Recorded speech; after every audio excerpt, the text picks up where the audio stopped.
She told her husband it was just dinner, but it was more than dinner. This is the anatomy of a wife having dinner with another man. During breakfast on Wednesday morning, Emily presented Mark with another piece of the puzzle that Mark had been trying to figure out for over a week. "Damon will call you today," Emily said casually. Mark was surprised and asked, "Why is he calling me?" "Because he wants to talk to you and make sure you're okay with us having dinner." "Why?" Mark asked in surprise. "What do you mean, why?" Emily asked. "Why does he want to talk to me? You already told him that you would go with him. And she told me that you would go with him. So everything is decided. You will go to dinner with him. So why is he calling me? And why is he calling now?" Mark asked sarcastically. "Because he's a gentleman and wants to do the right thing." "Oh, now he'll call me and ask for permission to take my wife out on a date, and that makes him a gentleman?" Mark asked sarcastically. Emily stared at Mark with an annoyed expression on her face. "Mark, I already told you this is a dinner, not a date. It's just dinner. It's just dinner with someone I'm working with on a climate change project in the city. That's all and nothing more. Please stop saying this is a date because it's not. Stop making this dinner into something more." Emily almost screamed, but didn't. Okay, I heard you. I get it," Mark said. But then he added, "What if I say no?" Emily, standing at the other end of the kitchen, glared at Mark and said, "What do you mean, if I say no?" "I mean, when he calls and asks me for permission to take you to dinner, what if I tell him no?" said Mark. Emily started to get annoyed. "First of all, he's not going to ask you for permission to have dinner. Secondly, we are both adults, and we don't need your permission. It's just a courtesy to you. He just wants to make sure you're okay with us having dinner together." Mark interrupted her and said, "What if I say no?" "Mark, I know you, and I know that you won't tell him no. I know you'll be a gentleman and tell him you don't mind our dinner. So stop annoying me. Just talk to him. Be nice and polite to him. Be the cool, worldly, sophisticated man that you are, and let him know that this dinner is okay, said Emily. Mark didn't really want to talk to Damon, but he knew he had no choice. Because by this point, Mark has already realized where he fits into her puzzle, and that place is supporting his wife in her dinner with Damon Washington. So he will talk to him, listen to him, and try to find out what is going on. Damon Washington was an internationally recognized expert and consultant on climate change. He has written numerous articles and published at least 6 books on the subject. He has spoken on the topic of climate change at many universities throughout the United States, the United Kingdom, and throughout Europe. He has frequently appeared on television on CNN, Fox News, BBC, Sky News, and leading American television channels. His blog on social networks had about 1 million subscribers, and he has testified before Senate and House committees on climate change. So, needless to say, Damon was a celebrity, at least in the area of climate change. What made this dinner a mystery was that Emily initially told Mark that the dinner would be with the Climate Change Strategy Project team, with the whole team. But then, just a few days later, she told him that the dinner would be with a few team members, not the whole team. And then, last week, Emily told Mark that the dinner would be just with Damon Washington because they were going to use that time to discuss some strategies and ideas that they wanted to present to the whole team, but they needed time to privately discuss your ideas. This all sounded suspicious to Mark, and he began to doubt. And now that Emily told him that Damon was going to call him to make sure he was comfortable with their dinner, Mark became even more suspicious. But he had no choice but to play by her rules. "Okay, tell him to call me, but tell him I'm busy, and if I don't answer, leave a message and I'll call you back," Mark told Emily. "Mark, yes. Mark, please answer him when he calls. He's very busy and doesn't have time to play phone games with you. So please answer and talk to him," Emily asked. "And I'm not busy. Have you forgotten that I'm leaving for India next week for 4 weeks, and I have a lot to do to prepare for this trip? Mark, I know you're busy, you're both busy, but please answer his call, and you can talk and reassure each other about this Friday night dinner, okay?" Emily asked. Okay, I'll answer when he calls," After this awkward moment, Mark and Emily moved away from the conversation about her dinner with Damon and began discussing their plans for the day and then went about their business. Of course, Mark spent the day waiting for Damon's call, which finally arrived a little before 4 p.m. Both men were polite, and Mark told Damon he was comfortable that he was going to take Emily to dinner, and Damon assured Mark in a veiled manner that it was just a dinner and a business meeting and nothing more. He will pick Emily up at 6 o'clock, and they will have dinner at an expensive restaurant, and she will return home no later than 10 p.m. And whatever they discussed with Damon, everything sounded decent and correct. But after the conversation, Mark became even more uncomfortable. However, the conversation only strengthened his confidence that there was something more hidden behind this dinner than meets the eye. That there's something fishy going on between Emily and Damon. Mark just felt it. Wednesday evening passed without incident, and Thursday passed without any new revelations or discussion of the upcoming dinner. In fact, neither Mark nor Emily even mentioned it. The couple behaved as usual, but Mark's uneasy feeling did not go away. Figuratively speaking, it was already screaming in his head that this meeting was just a cover for an affair. That Emily and Damon were doing something naughty under his nose, and they both tricked him into agreeing to it. When the sun rose on Friday morning, Mark was already up, in his home office, drinking his second cup of coffee. The fateful day arrived, and Mark Taylor was already ready for it. Constant suspicions about Emily's dinner with Damon woke him up early and forced him out of bed. And sitting alone in his office, he wanted to shout "no" with all his might, but he knew that protesting against this dinner would be useless because it would still take place, regardless of his desires. Shortly before 9 a.m., Emily walked into Mark's office to say she was going for a manicure and haircut and would be back after lunch. And before he could ask or say anything, she was gone. While she was gone, Mark tried to work, but the thought that Emily was probably doing her nails and haircut for someone else kept him from resting. A few hours later, Emily returned from the salon looking absolutely stunning, with a new hairstyle and bold red nail polish. After stopping by Mark's office to get his opinion and approval, she hurried upstairs to their bedroom and bathroom, where she spent the rest of the day preening and tidying up. It was now painfully clear to Mark that Emily was preoccupied with making herself beautiful for Damon Washington, and this only increased Mark's suspicions about the proposed business dinner. The day passed quickly, and around 5:30 p.m. Mark moved from his office to the living room to await the arrival of Damon Washington. While waiting for Damon, he mentally rehearsed how he would welcome him into his home. He mentally thought through what he would say to Damon when he arrived, and what will he say to Damon and Emily when they leave. So around 5:50 p.m., Mark heard a car pull into the driveway. After a couple of minutes, he forced himself out of his chair and looked out the window to see Damon Washington getting out of his car.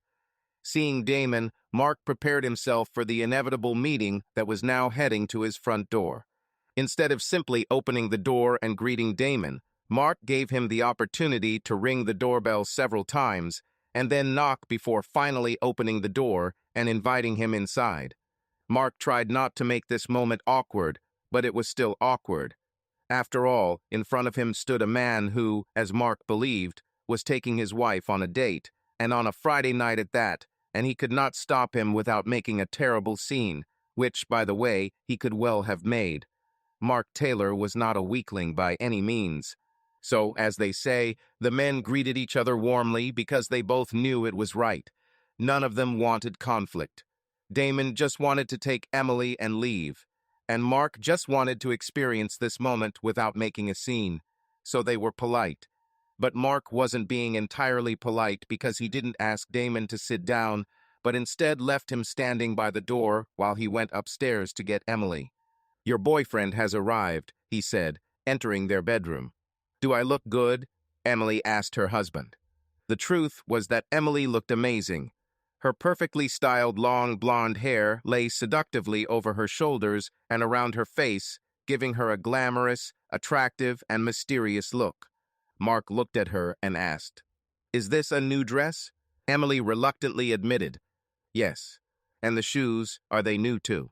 "Mark, This is a new outfit I bought to wear when we go out together, and I decided to wear it tonight just to see if I liked it, Emily explained. And then she asked, "Well, do I look good?" "Actually, you look like you're going on a hot date," Mark told her. Emily said, "I just want to look good."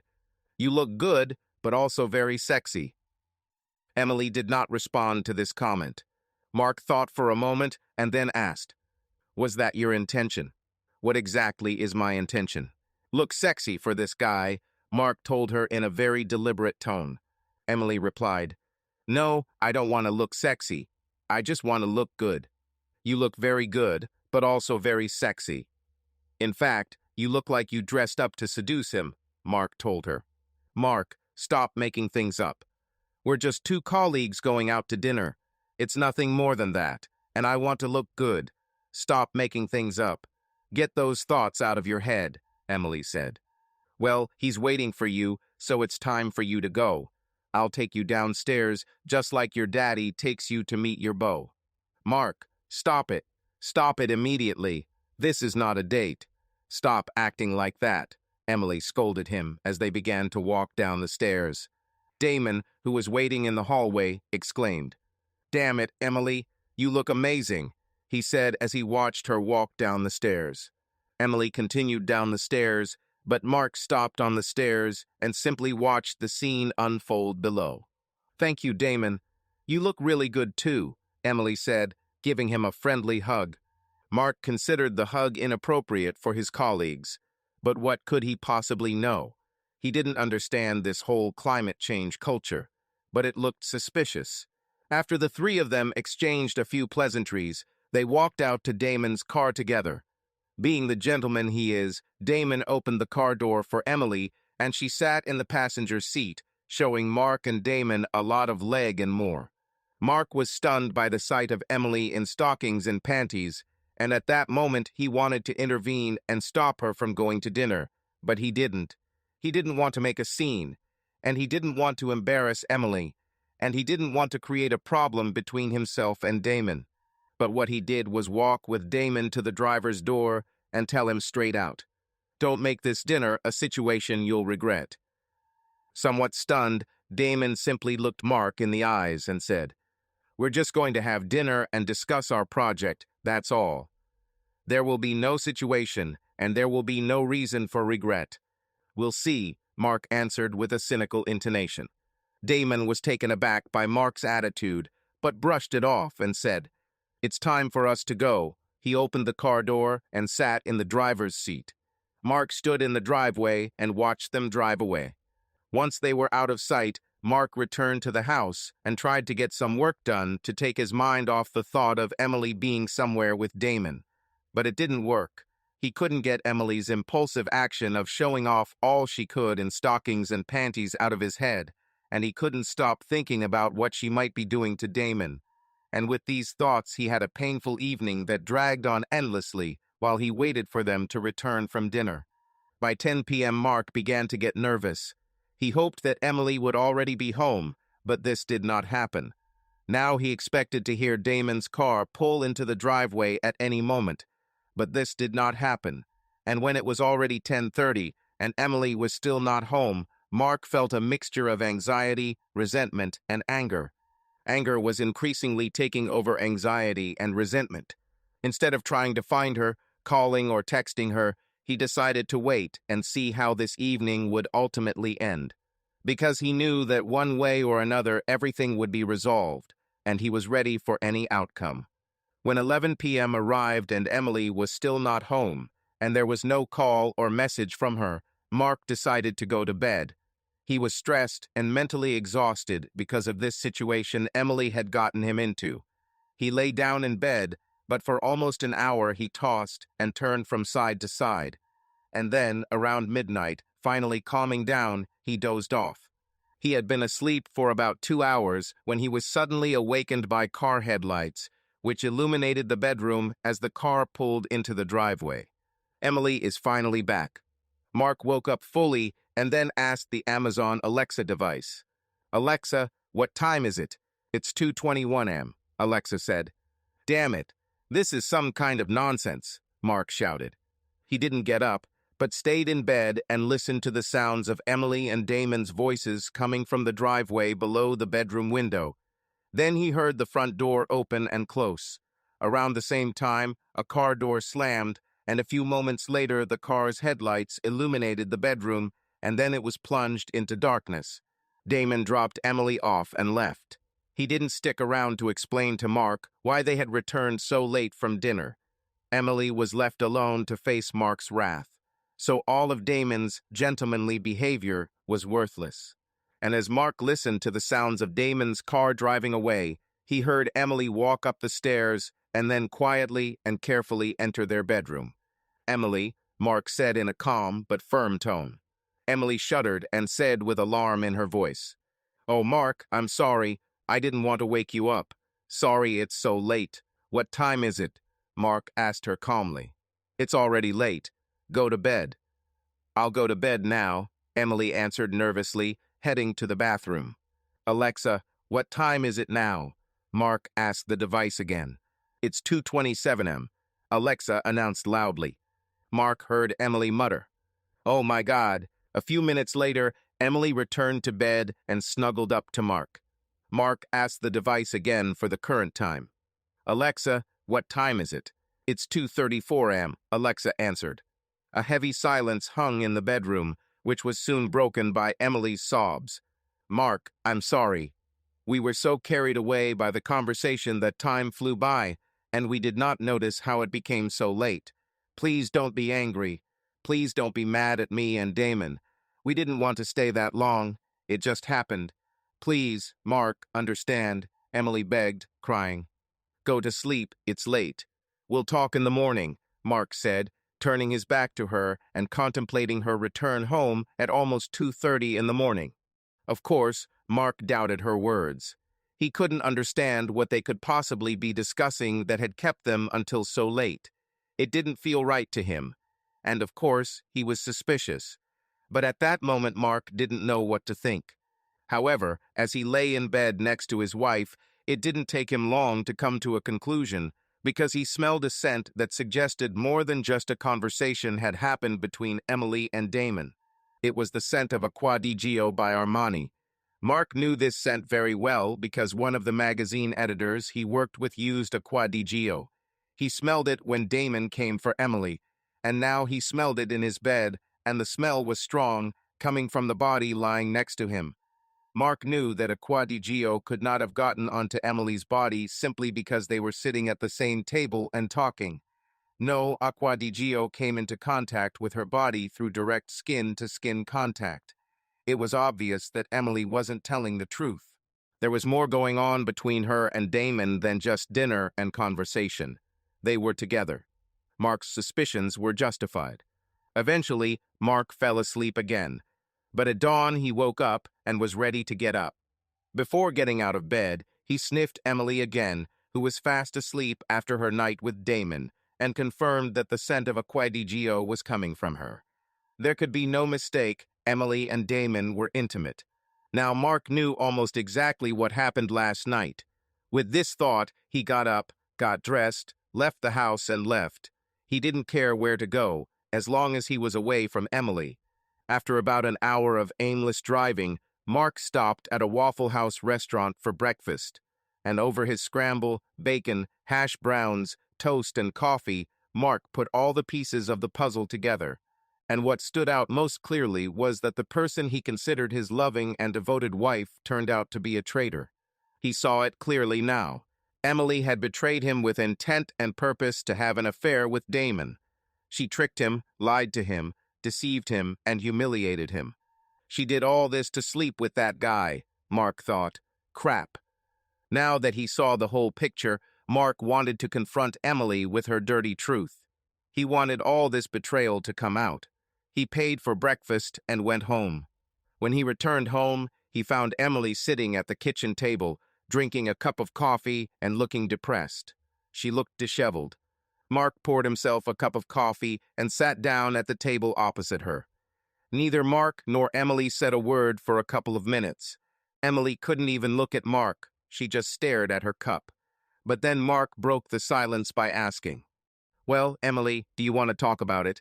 Mark's question brought a new flood of tears from Emily, and she replied, "Everything just got out of control. Things got out of control, and I'm so sorry." "What do you mean, out of control? What exactly got out of control?" Mark asked. After dinner, we stopped at a 24-hour cafe for coffee and were so engrossed in talking about climate change, sustainable development, his work with the federal government and other cities that time flew by. And before we knew it, it was already 1:30 and we both panicked, and he brought me home as fast as he could. "I'm so sorry." Mark thought for a moment before asking her, "Do you like a quadriggio?" Emily looked at Mark, puzzled, and asked, "What do you mean, do I like a quadriggio?" "Well, a quadriggio is a men's perfume from Armani. Do you like it?" Emily was confused by Mark's question and tried to understand what this has to do with her late return home. "I'm not sure, but what?" she asked with bewilderment in her voice. "Senior photography editor at Wilson Publishing uses a quadriggio. In fact, he has been using it for several years now, so having worked with him, I know the smell very well." Now Emily was even more puzzled. "And what is the point?" she asked. "Do you know who else uses a quadriggio?" "No, who?" Emily asked naively. "Damon Washington. I felt it when he came for you last night."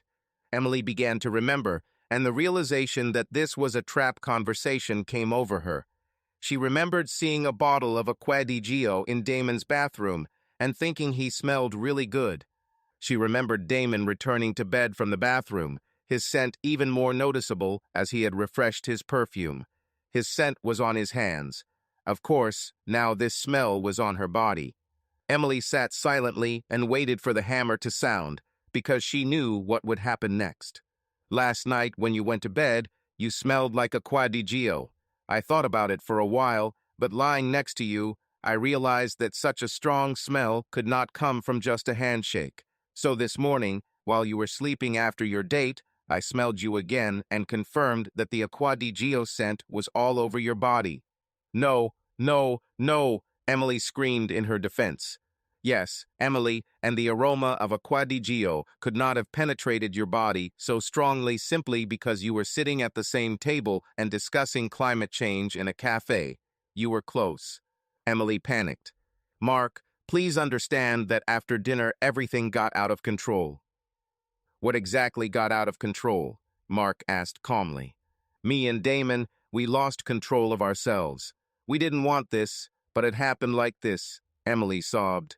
"You and Damon lost control? What does that mean?" Mark asked her calmly. Emily shifted in her seat, desperately trying to find a way to escape her situation, but Mark trapped her. Okay, I won't lie. We had sex." "Here, I said it. It happened, and I'm very sorry that it happened, but everything got out of control," Emily sobbed.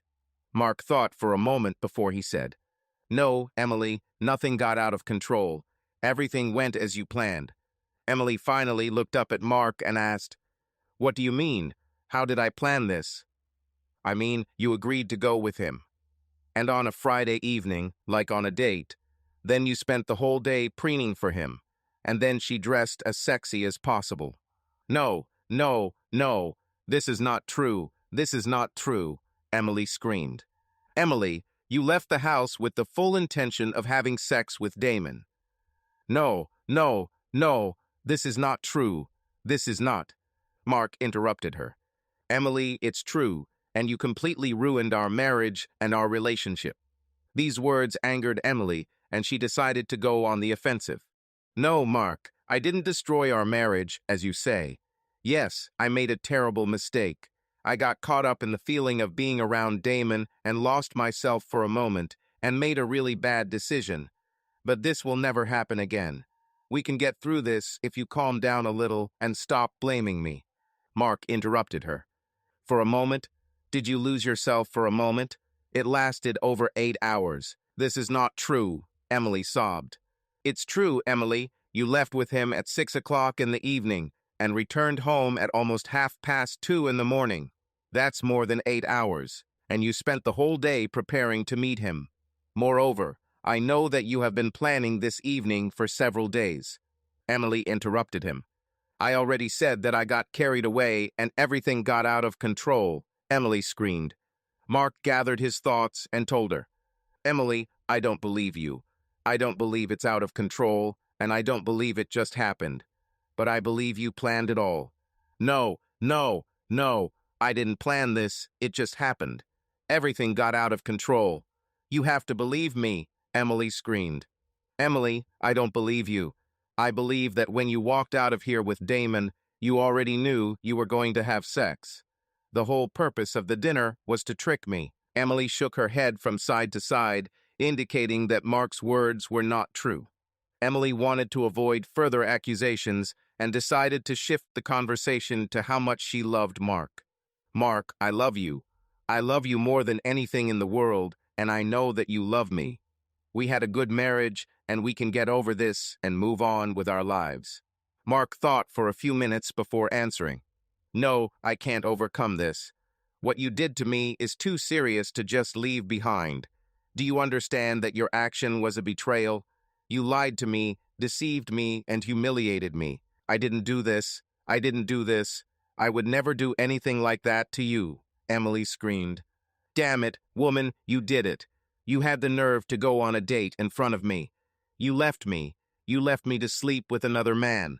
And you even tricked me into agreeing to it. Emily, you are a real devious devil. Now sobbing almost inconsolably, Emily screamed at Mark. I never left you. I would never leave you. Never. I just really screwed up. Emily, listen to me. When you got your hair and nails done for him, you left me. When you pretended for him, you left me. When you dressed up for him, you left me. When you let him touch you, you left me. When you took off your dress for him, you left me. When you went to his bed, you left me. And when you allowed him to take over you, you finally left me. Mark's words made Emily's head spin, and she asked desperately, But I came back to you. Look, I'm here with you. I'm not with him, I'm with you. I'm back. Yes, you're back. You returned to me at almost 3:30 in the morning after you dressed up and gave yourself to another man so that he could do whatever he wanted with you. Mark, it wasn't like that. Emily, I saw it all myself. You packaged yourself for him and then offered yourself to him. And he took you and made a part of you his. You see, now a part of you belongs to him. And Emily, a part of you will always belong to him. Emily interrupted. But it was a mistake. I made a mistake. And I didn't know what I was doing. My emotions, my hormones just took over, and I made a terrible decision. Mark, please, it was just one time. Just once. I don't care if it was just one time, Mark shouted at her. Mark, please, please don't do this to us. Please, I beg you, don't do this to us. I don't do this to us. You did this to us. You caused this. It's your fault. Mark thought for a moment before saying, The divorce process will take some time, but understand that as of today, we are done for me. You and I are no longer married. We are no longer husband and wife. Please, Mark, please don't say that. I know we can handle this. Emily, I can't handle this. You lied to me. You deceived me. You betrayed me. You manipulated me. And you humiliated me. So there's nothing for me to work through or decide. I'm done. No, we're not done. We can't finish. I made a stupid mistake. I made a very bad decision. But we can get through this if you just forgive me and give me a chance to make things right. Emily, there is no forgiveness or opportunity to fix anything here. We're done, and I'm done with this conversation, Mark said, getting up from the table and walking away from her. Emily remained sitting at the table, looking into her cup of coffee. Her life, her ideal life, was rapidly falling apart, and it was entirely her own fault. She couldn't blame anyone but herself. She destroyed herself because of her sexual infatuation with Damon Washington, and it was a story as old as time. Damon Washington was a completely different person. He was charming, confident, impeccable, cultured, educated, and athletic, and Emily Spencer Taylor was fascinated by him. And enchanted by Damon, she indulged in seductive fantasies of the two of them together, especially about their sex. to the point where she would lie in bed almost every night before falling asleep and imagine herself having sex with Damon, to such an extent that almost every morning when she woke up, she lay in bed and thought about sex with Damon, and to the point where every day on the climate change project, she had a hard time concentrating on her work because she was constantly fantasizing about sex with Damon. Thoughts of sex with Damon completely consumed her, and eventually Emily reached a point where she felt that if she didn't have sex with Damon, her body, mind, and soul would explode. And it was at that moment that her primal instincts took over her thinking and reason and directed her to plan how she would actually have sex with Damon. Now she didn't think about cheating, nothing long-term or even short-term. Rather, she reasoned that she only needed just one time with Damon, and she'd get it out of her system and be happy with it forever. And she reasoned that since it would just be a one-time thing and not an affair, it didn't matter that she was a married woman. It doesn't matter that she made vows to Mark. It didn't matter that she had solemnly promised him to be his faithful wife forever. It doesn't matter that she has vowed to forever reject everyone else. It didn't matter because she didn't change Emily's state of mind. She didn't betray Mark. Rather, she was hunting for sex, and Damon Washington was the trophy male specimen she was hunting for. It was an adventure that she would experience and then move on with, taking with her memories that she would enjoy and admire forever. And she knew it was doable. Her intuition told her that Damon was interested in her, and she believed that he would want her if the opportunity presented itself. All she had to do was give him this opportunity. So after much thought and deliberation, she decided that this opportunity would be a meeting disguised as a business dinner. And she was sure that Damon would accept this opportunity because several times they had talked about having dinner together. In fact, she remembered that Damon had recently casually mentioned that they should meet for dinner because meeting for lunch had proven impossible due to their busy work schedules. So this will be a business dinner. And to signal to Damon that this is his opportunity, she will look and dress as glamorous, attractive, and sexy as possible. This, she believed, would send a clear signal to him, and if he understands and accepts her signal, then after an early dinner, they will go to his hotel and have sex, and then she will return home by 10 o'clock. Now she knew that Mark could be a problem because he was a jealous and suspicious man, so she decided to have this business dinner while Mark was in town and at home. She'll do it right in front of him. Moreover, she will make him approve of it. Then he will know everything about dinner. He simply won't know about the events that followed dinner in Damon's room. It was a cunning plan, but it would help allay Mark's suspicions. It was the perfect plan, and it almost worked. Of course, Damon was open to dinner with Emily. And Mark, of course, was suspicious, but not enough to disrupt her plan. And he reluctantly gave his approval to their dinner. And Emily found his jealousy of Damon delightfully sensual, which added to the mystery of the evening. Of course, Damon got her signal before they even left her driveway. When she got into his car and he saw what she was offering him, well, of course he wanted it.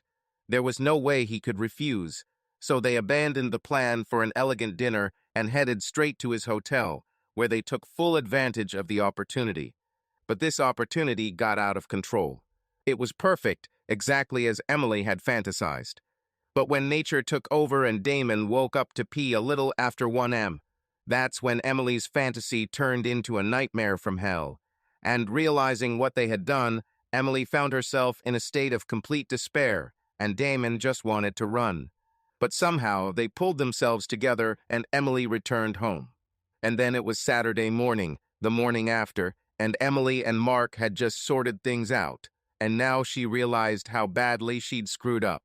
Mark was divorcing her. There will be no forgiveness. There will be no way to overcome this. There will be no second chance. There will be no reconciliation. And Emily spent the rest of the weekend feeling sorry for herself and berating herself for letting her fantasy about Damon get out of hand, and scolding myself for being so stupidly carried away by him. But every now and then, thoughts of Friday night would pop into her mind again, and for a few moments she would enjoy the memory. Her fantasy came true. But then the dark side of her fantasy brought her back to a painful reality: she had lost Mark. Mark spent the rest of the weekend fuming at Emily for her disdain for him and her audacity to go on a date in front of him, and also because she thought he was stupid or naive enough to believe her story that she and Damon discussed climate change and sustainability until the wee hours of the morning. Mark Taylor has finally given up on Emily Spencer Taylor. On Monday, he found a law office that took on his divorce, and by the evening he met with the lawyer and, together with him, completed the preparation of the divorce application. And by 7 o'clock in the evening, all the documents were ready to be submitted to court the next day. Mark was speeding up the process of getting rid of Emily. Later that evening, Mark returned home to find Emily wanting to talk to him and try to work things out. She hoped that he had cooled down and they could discuss everything calmly, but Mark told her that he had already filed for divorce and that she would be officially served with the papers by the end of the week.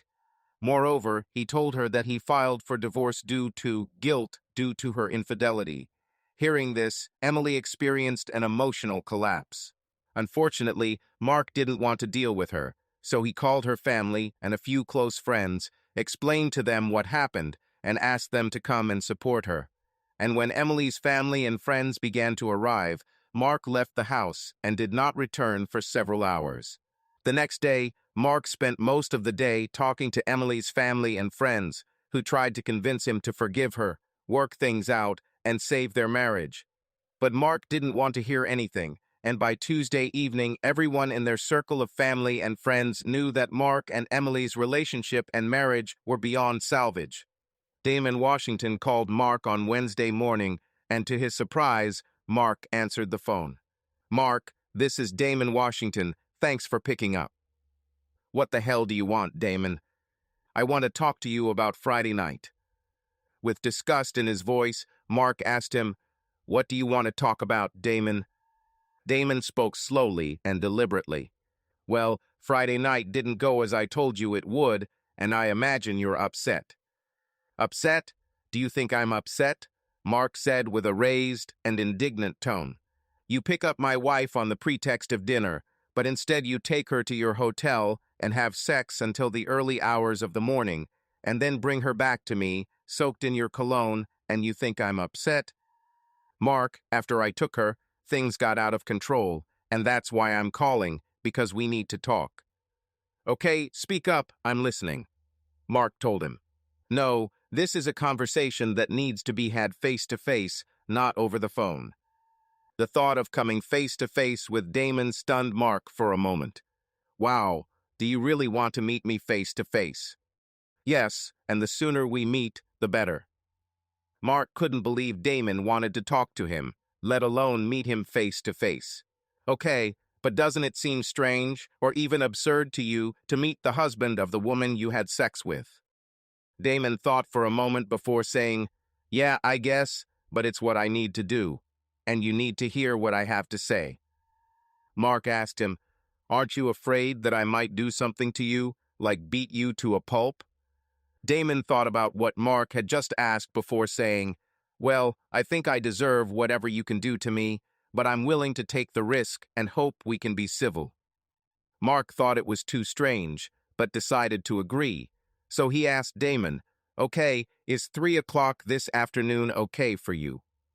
The time was right for Damon, and a few hours later, they were sitting at a table outside Starbucks. Damon didn't waste any time and went straight to what he wanted to talk about. "Mark, I spoke to Emily yesterday, and she is extremely upset and says you are going to divorce her. Is it true? Are you thinking about divorcing her?" "No, I'm not thinking about divorcing her. I'm divorcing her. Yesterday, my lawyer filed my divorce petition in court."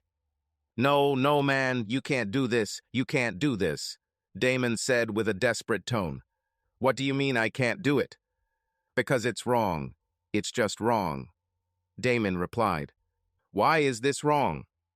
"Because she's a good woman and doesn't deserve to be thrown to the curb for one bad decision. That's why." Mark winced at what Damon said. "Yes, she is a good woman, of course. This good woman deceived me, lied to me, manipulated me, betrayed me, and humiliated me in order to—" Damon interrupted Mark. "Don't say that, man. Don't say that. Don't even think about it. It was an error of judgment on my part and on hers. I'll say this. My wife, that good woman, tricked me into sleeping with you. Mark said and added, and damn it, dude, you were with her, knowing that she was a married woman. Dude, I told you it was an error in judgment. Yes, an error in judgment that destroyed our marriage. Damon tried to think of something to say, but before he could, Mark asked, "This is probably a stupid question, but I think I have to ask. Are you and her in love?" Mark asked with a sarcastic tone. "No, man, we're not in love. I like Emily and I like her, but I don't like her and she doesn't like me. Dude, she loves you and only you, and that's what I wanted to tell you face to face. Mark, please understand that we experienced attraction. It got out of control and we had sex, but it has now passed. And man, I promise you this will never happen again." And then Damon added, "And Mark, I'm truly sorry for what we did, and I wish I could cancel Friday night, but I can't." Mark looked at Damon and said, "No, no, you can't do it, and she won't be able to erase your sex with her from her memory, and that's part of the problem. A part of her will always belong to you. She will never be completely mine again. You'll always be in her head, and I can't and don't want to live with that." And hearing Mark describe the consequences of having sex with someone else's wife made Damon feel sick. He'd never thought about what it would be like to sleep with someone else's wife, but Mark described it perfectly, and this upset him.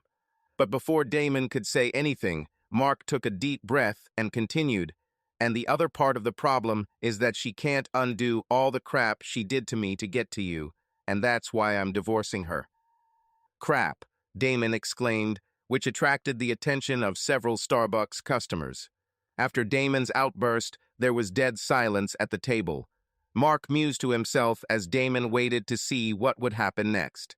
Damon finally broke the silence by asking, "So what are you going to do to me?" Mark, angry and focused, looked at Damon and said, "Look at me." And when Damon looked up at him, Mark said, "Damon, if I were the same man I used to be, I would pull out my .45 and blow your head off." Mark saw Damon visibly wince before he continued, "But I'm not that person anymore. Therefore, I will act in a more civilized manner." "And what does that mean?" Damon asked nervously. Mark didn't hesitate to answer.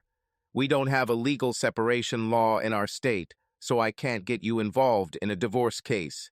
So in this sense, you are free. But—" Mark stopped mid-sentence and thought. "But the law firm I use is conservative and politically engaged. So when they found out that you were the man who broke up my marriage, they saw it as an opportunity to take a few political hits at the climate change movement at your expense." Hearing this, Damon panicked. He thought Mark would do something physical, but he didn't expect Mark to publicly smear him, much less use it to damage a much broader climate change initiative. "No, Mark, please, man, please don't do this to me," Damon begged. "I gave them carte blanche to carry out a campaign to smear you. So by the end of the week, Emily will be officially handed the documents, and after she signs them, the story will leak to the press, television, and social media. I think you understand what will happen next," Mark said in a calm tone. "You can't do this. This is illegal. I'll sue you for libel. I will sue you for insult," Damon said. "No, Damon, it's not illegal to badmouth someone as long as you're telling the truth and not making up a lie.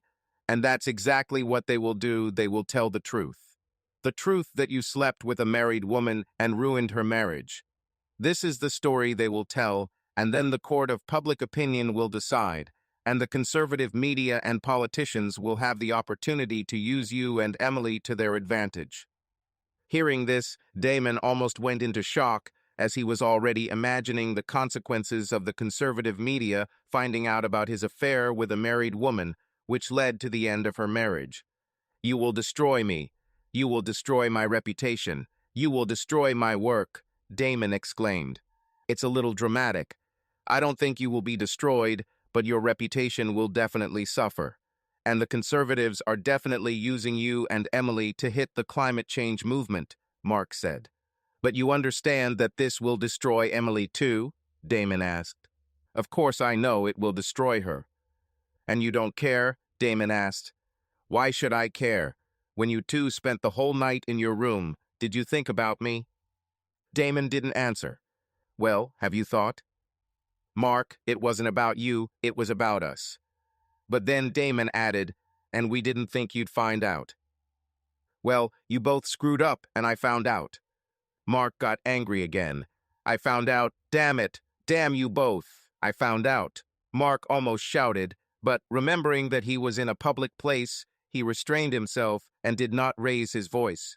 Damon, do you remember what I told you right before you left with Emily? No, I don't think I remember. What did you say? I told you not to do anything you'll regret later. Yes, that's what you said. Damon replied. I guess I should have listened to you. Yes, you should have, said Mark. Mark, I would like you to slow down and think about this again. I've already thought about it and finished talking about it, said Mark. Damon realized that Mark was determined, but still made one last attempt. Mark, please don't divorce Emily. Please, man, I'm begging you to accept this and move on. Don't leave a good woman who loves you and is devoted to you just because I thought not with my head, but with my dick. Mark chuckled at Damon's confession, but then said, Damon, it's over. And after Mark said it was over, the men went their separate ways and left Starbucks. After leaving Starbucks, Mark started shopping for essentials and other supplies he needed for his upcoming trip